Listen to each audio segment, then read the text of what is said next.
La vérité, c'est que la banque, en tant qu'établissement systémique, et de par aussi la réglementation internationale et la réglementation locale,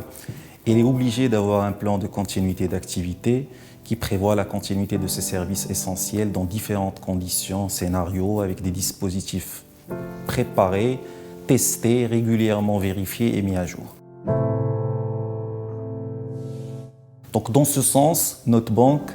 elle avait un PCA, plan de continuité d'activité, qui était opérationnel, à jour, sur lequel on a fait beaucoup de simulations d'ailleurs en 2019, y compris dans les activités critiques des services et traitements que j'ai l'honneur de superviser.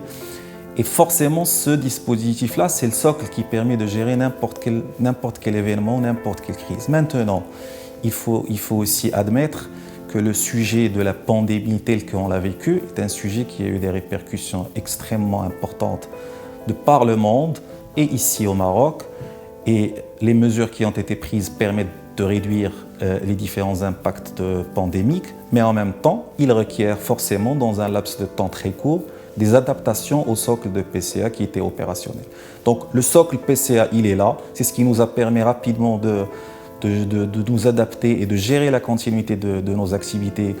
à travers les sites PCA, et certains vous les avez visités physiquement. Mais en même temps, il y a eu des adaptations parce que le sujet sanitaire, c'est un sujet qui requiert quelques adaptations particulières.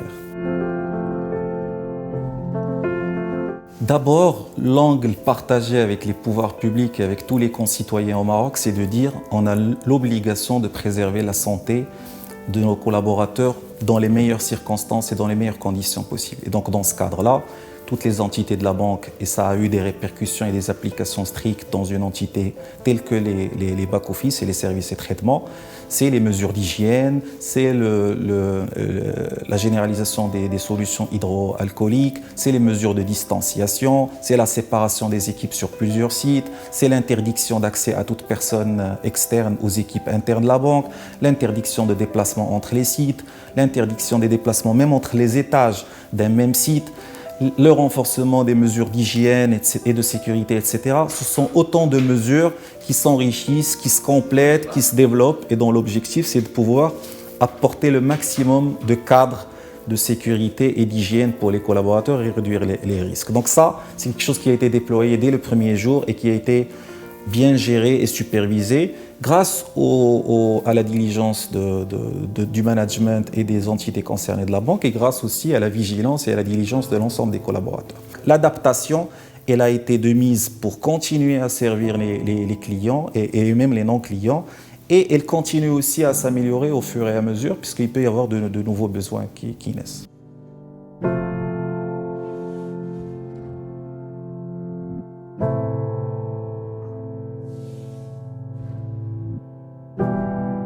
Le premier enjeu, c'est un enjeu humain, parce qu'il faut dire que les personnes mobilisées, et étant donné la particularité des systèmes et des traitements des opérations bancaires, donc c'est des enjeux qui requièrent une mobilisation, qui requièrent une discipline, qui requièrent une maîtrise du risque, que ce soit pour la banque, que ce soit pour les clients ou les partenaires. L'angle adaptation et souplesse dans les processus de décision et dans les processus de gestion des relations avec les clients,